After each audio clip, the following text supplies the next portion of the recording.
Bueno, bienvenidos a esta clase virtual número 5. En esta clase virtual vamos a entrar en los conceptos de forma de transmisión del calor.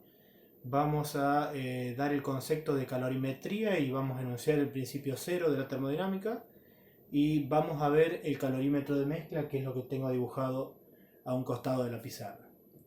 Bueno, en la clase virtual número 4 habíamos entrado en los conceptos más profundos de calor específico y ahora vamos a entrar en lo que sería formas de transmisión del calor. Siempre recordando que el calor como forma de energía se transmite desde los cuerpos que están más calientes o con un estado térmico mayor hacia los cuerpos que están menos calientes o con un estado térmico menor. Como forma de transmisión del calor podemos definir tres formas: por conducción, por convección y por radiación. La forma de transmisión del calor por conducción sería cuando dos sólidos se encuentran en contacto. Se encuentran en contacto. Es decir, por ejemplo, yo voy a dibujar un ejemplo típico que se pueden ver las tres formas de transmisión del calor. Una de las lamparitas de incandescentes que ya no se usan más, que se han reemplazado por las lámparas LED o de bajo consumo. Teníamos, ¿no es cierto?, el filamento incandescente y bueno, cuando estaba conectada hacía la emisión de luz a través de la incandescencia de un filamento de tungsteno. Digamos, si nosotros definimos que una de las formas de transmisión del calor es por conducción, es decir, entre dos sólidos que se encuentran en contacto, yo por ejemplo, si pongo la mano por encima y toco la ampolla de vidrio, la transmisión entre el vidrio y mi mano, digamos, esa es la forma de transmisión por conducción. En este caso, como la fuente caliente es la lámpara, se va a transmitir desde la lámpara hacia mi mano. Por supuesto, este tipo, en una lámpara incandescente, si yo la tocaría, digamos, si tomaría contacto con la ampolla de vidrio, me estaría quemando, ¿no? Pero bueno, en este caso sí, yo pongo mi mano por sobre la ampolla de vidrio y tomo contacto. En este punto yo tendría la forma de transmisión del calor por conducción. La forma de transmisión de calor por convección es entre dos líquidos o dos gases, perdón, o entre gases, dos líquidos o gases. Es decir, yo podría tener una transmisión por convección cuando desde la fuente que está más caliente o la que transmitiría hacia la fuente fría, entre la fuente caliente y la fuente fría existiría, por ejemplo, un líquido o un gas. Por ejemplo, si yo pondría un termómetro hacia un costado,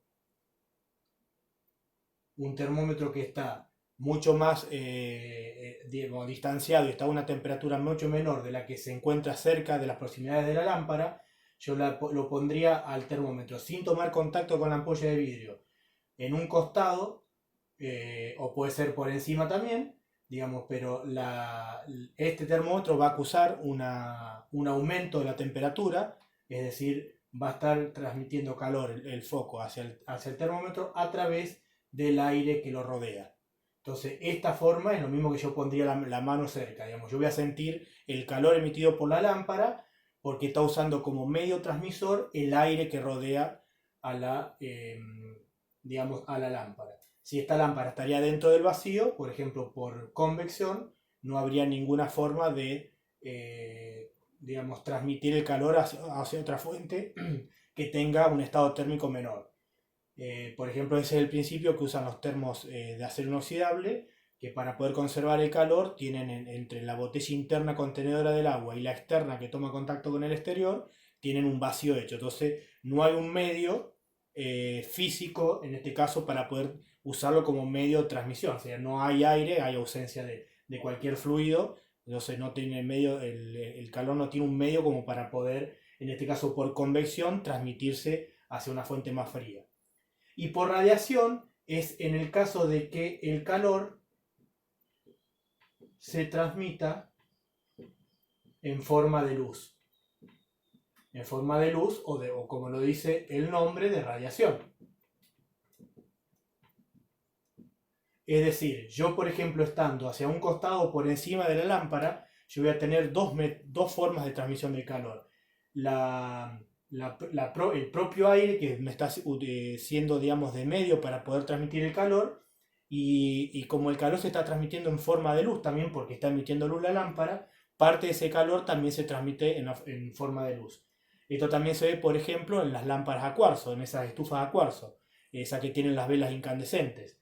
Bueno, eso tiene, digamos, la mayor parte de la transmisión del calor es por radiación, es decir, nosotros si apagamos, ponemos una lámpara, una estufa de cuarzo incandescente o halógena dentro de una habitación y apagamos la luz, vamos a ver, observamos que esa estufa está, digamos, emitiendo luz, que podemos ver un poquitito dentro de la oscuridad. Entonces, esa forma de calor es por radiación, es decir, el calor se está transmitiendo a través de lo que sería la radiación, o se está transmitiendo en forma de onda o de luz. Bueno, esas son las tres formas que podemos definir de transmisión por el calor. ¿Para qué definimos esto?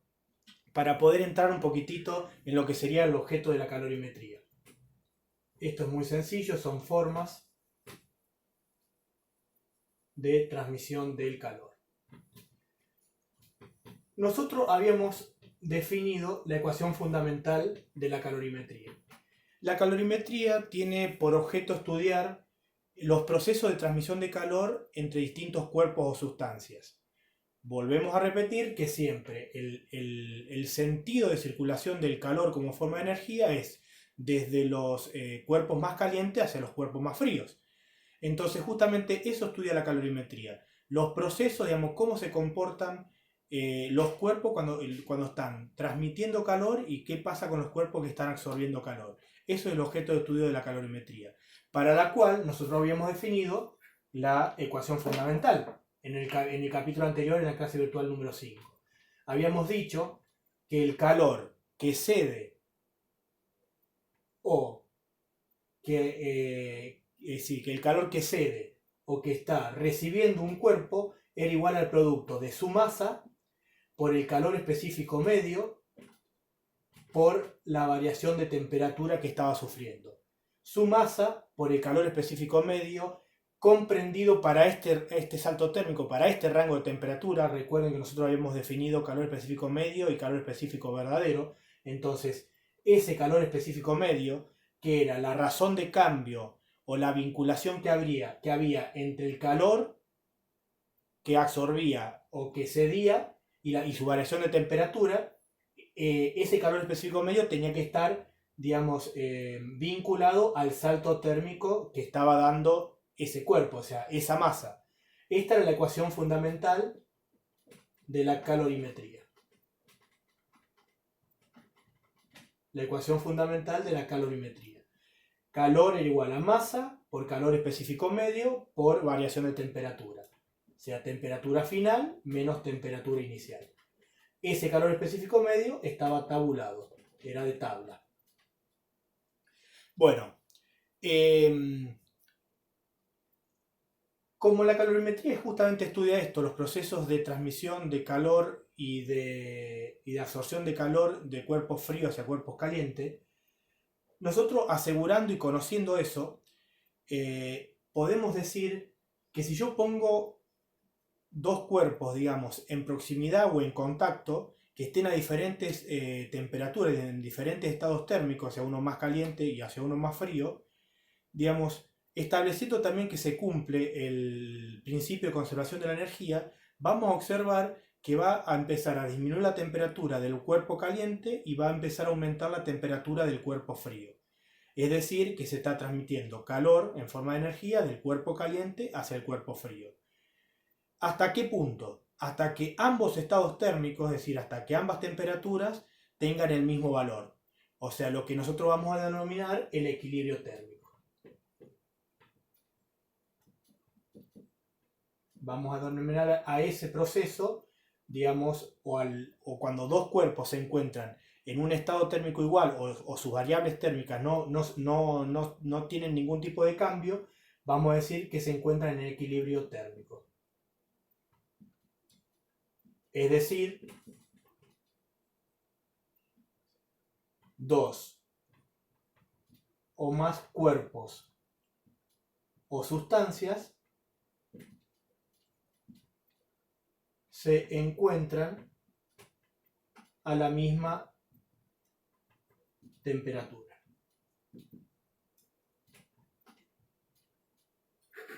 Es decir, igual estado térmico.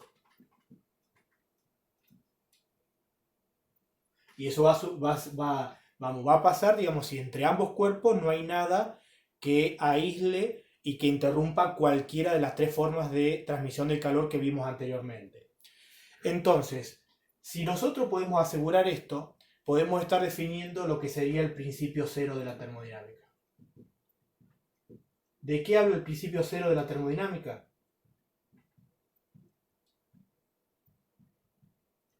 Justamente habla eso. Al igual que el primer principio que se basa en la conservación de la energía, el principio cero también se basa en la conservación de la energía. Y me dice que si dos cuerpos están en equilibrio térmico con un tercero, estos dos primeros se encuentran en equilibrio térmico entre sí también. Gráficamente yo lo podría decir así. Si yo tengo el cuerpo A, el cuerpo B,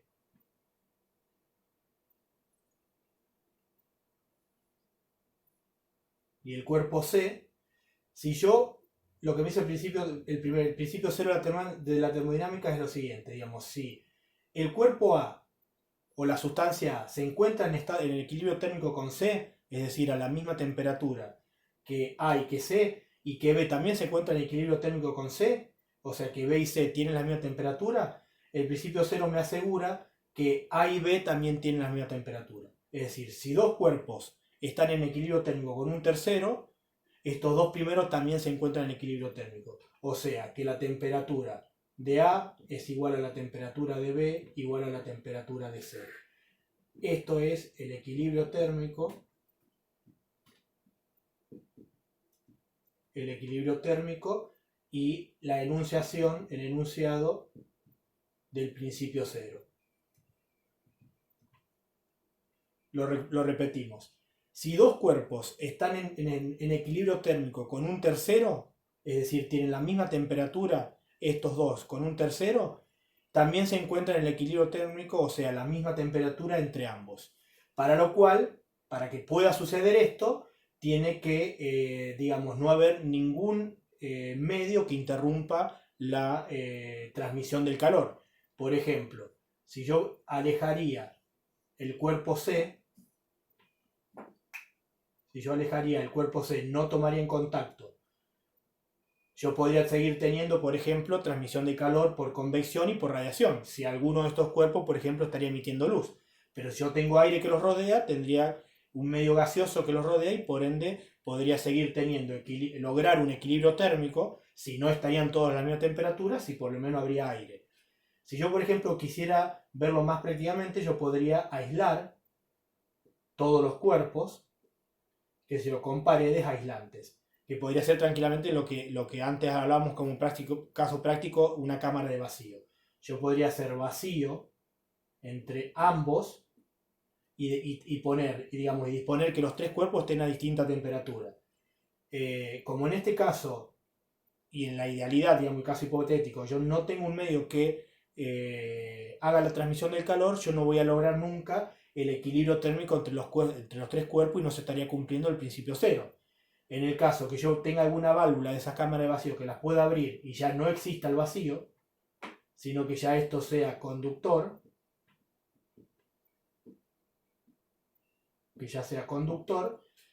ahí sí voy a tener, digamos, si dispongo de los tres cuerpos a distinta temperatura, sí voy a disponer a cabo de un tiempo el equilibrio térmico entre ambos, y si los tres se encuentran a la misma temperatura, se cumple el principio cero. El principio cero es muy útil siempre tenerlo en cuenta, por ejemplo, en los casos de mezclas de aguas o mezclas de fluidos a distinta temperatura, o cambios de estado, por ejemplo, si yo tengo un recipiente con agua y le incorporo hielo, por ejemplo, en ese caso todo va a tender hacia un equilibrio térmico, es decir, el hielo se va a fundir, el agua va a bajar su temperatura hasta lograr que el agua que era parte del hielo en estado sólido tenga la misma temperatura que el agua inicialmente que estaba más caliente que el hielo. Entonces, siempre el principio hay que ver, digamos, si en los problemas se cumple el principio cero, la metodología o la lógica a aplicar sería esto, digamos, que ambos fluidos o ambos cuerpos han buscado obtener el mismo estado térmico, es decir, la misma temperatura. Para eso, seguramente algún cuerpo, alguna sustancia ha cedido calor y otros cuerpos, otras sustancias han tomado calor. Para, digamos, buscando ese balance de calores es que se puede lograr que todos los cuerpos o sustancias tengan la misma temperatura. Bueno, ahí hemos enunciado entonces el principio cero de la termodinámica. Vamos a ver un poquitito lo que sería el calorímetro de mezclas. El calorímetro de mezclas es un dispositivo, digamos, que como misión tiene poder calcular, digamos, se usa para calcular calores específicos medios de cuerpos, de líquidos, de sustancias, calores latentes de fusión, calores latentes de vaporización, etc. Nosotros nos vamos a concentrar en el calor específico medio. En el calorímetro de mezcla justamente se cumple el principio cero de la termodinámica. Nosotros ahora vamos a ver cómo funciona y digamos qué parámetros se tienen en cuenta para poder hallar el calor específico medio de un cuerpo desconocido. Este digamos, un dispositivo muy útil para conocer justamente esta variable. Recuerden que esta variable estaba asociada a un salto térmico. Por ahí si nosotros tenemos alguna sustancia o un material que desconocemos el calor específico medio y que va a trabajar a un cierto rango de temperatura y queremos ver si cede calor, cómo se va a comportar, si absorbe calor, cómo se va a comportar, podemos hacer un ensayo en un calorímetro de mezcla para poder calcular el calor específico medio. El calorímetro de mezcla no es ni más ni menos que un recipiente, por ejemplo, esto es esquemático, pero en la práctica es un recipiente totalmente aislado para no tener pérdidas de calor hacia el medio exterior, hacia la base que lo soporta, etc. Es decir, que lo que se busca en un calorímetro es que todas las transmisiones de calor se hagan dentro del mismo calorímetro de mezclas. Por ejemplo, el calorímetro tiene normalmente agua, pero tiene un fluido de calor específico medio conocido, tiene un termómetro para poder medir las variaciones de temperatura que existen dentro del calorímetro, tiene un agitador, que ese agitador lo que hace, digamos, la función mecánica de poder ajustar el fluido para lograr justamente el equilibrio térmico, y dentro de ese calorímetro de mezclas se incorpora a una temperatura conocida, que nosotros antes de incorporar el objeto o la sustancia dentro del calorímetro tenemos que conocer su temperatura. Se incorpora dentro del calorímetro un cierto cuerpo o sustancia de masa conocida, se tapa y con el agitador se logra, digamos, agitar buscando justamente esto. Hasta que normalmente lo que va a pasar, si el cuerpo está caliente, se va a empezar a calentar el agua, o si el cuerpo está frío, se va a empezar a enfriar. Entonces vamos a empezar a notar que en el termómetro que me mide la variación de temperatura dentro del calorímetro de mezcla va a empezar a variar. Hasta que no varíe más. En el momento que la temperatura sobre el termómetro ni sube ni baja, estamos bajo la seguridad de que se encuentra todo en equilibrio térmico. O sea, ya sea todo, el agua, el calorímetro, el cuerpo, la sustancia que hemos incorporado, y entonces ahí tenemos un nuevo valor, es decir, la temperatura final del calorímetro. Ahora vamos a explicar la fórmula. Y esa temperatura final del calorímetro también se usa, digamos, en el cálculo para poder calcular el calor específico medio de la sustancia o el cuerpo desconocido. Bueno, ahí tenemos la fórmula. Esto es fácil llegar, digamos, no la vamos a desarrollar, pero en el libro está desarrollada, es muy fácil.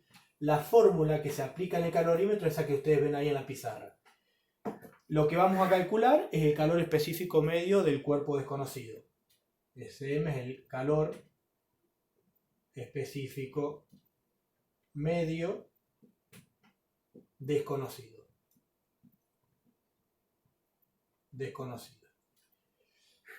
Lo que figura en la fórmula como M sub A es la masa del agua dentro del calorímetro.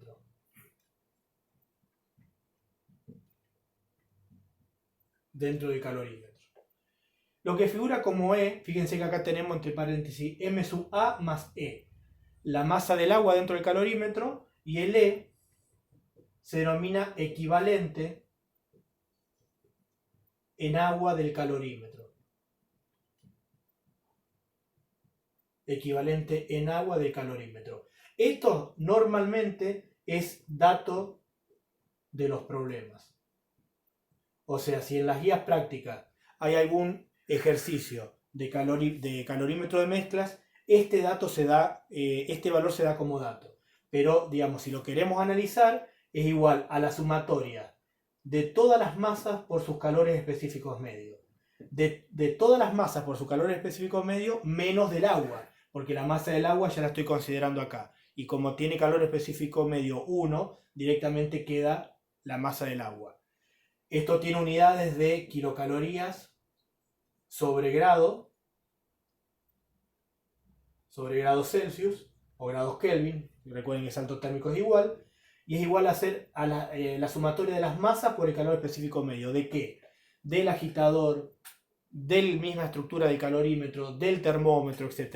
Es de todo lo fijo y constante que yo tengo dentro del calorímetro.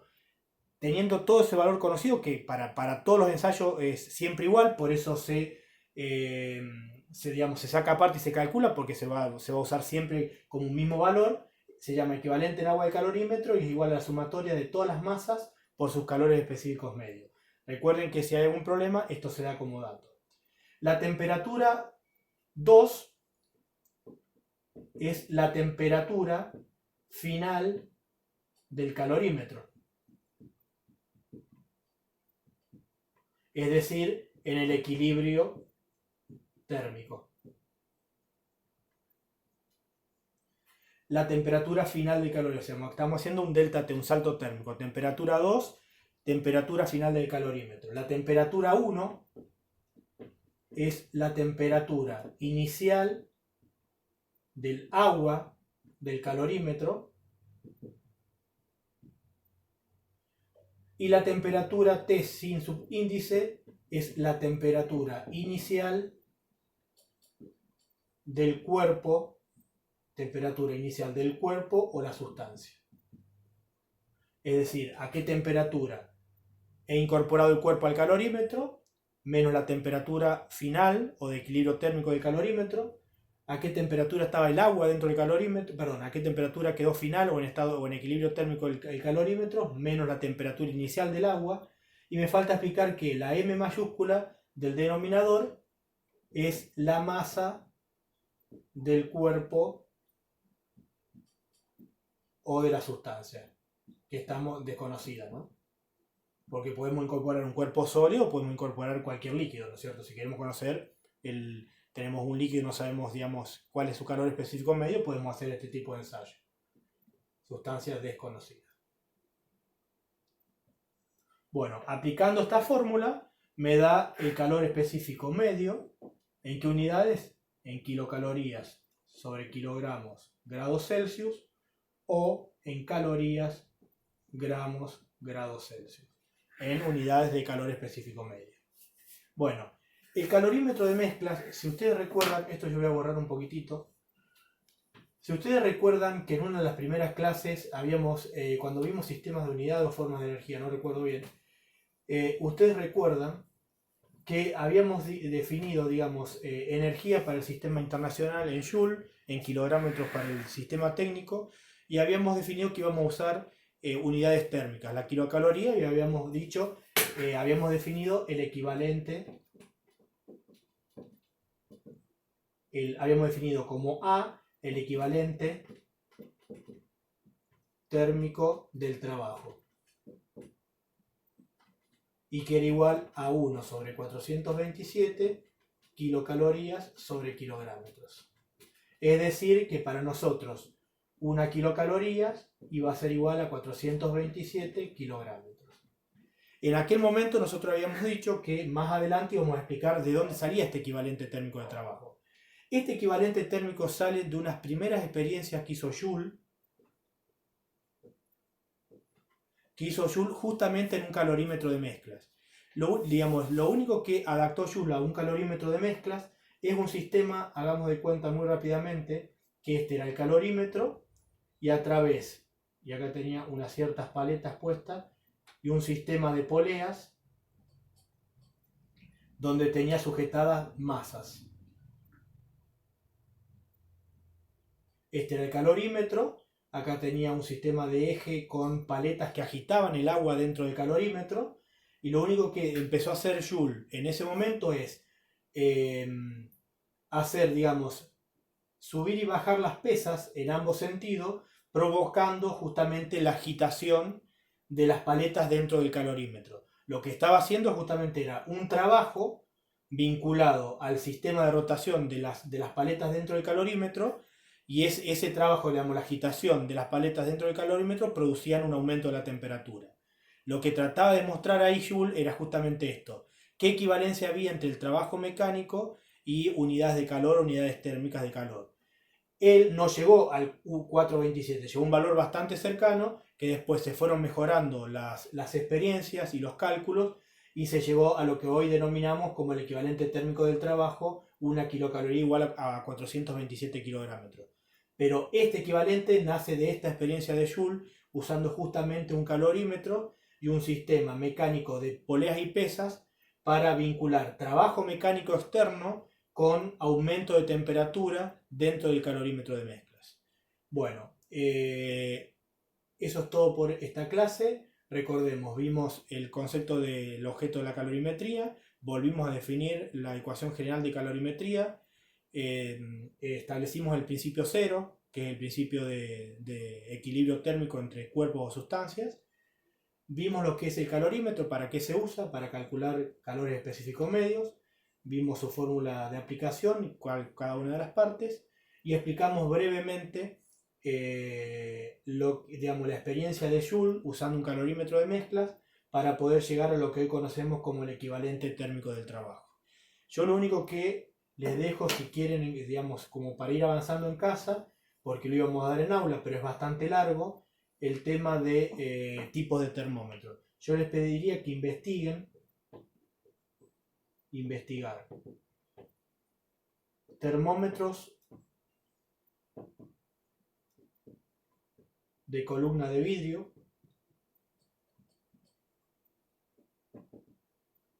termómetros de columnas de vidrio o de capilar, se llaman también, y que investiguen, si tienen tiempo, termocuplas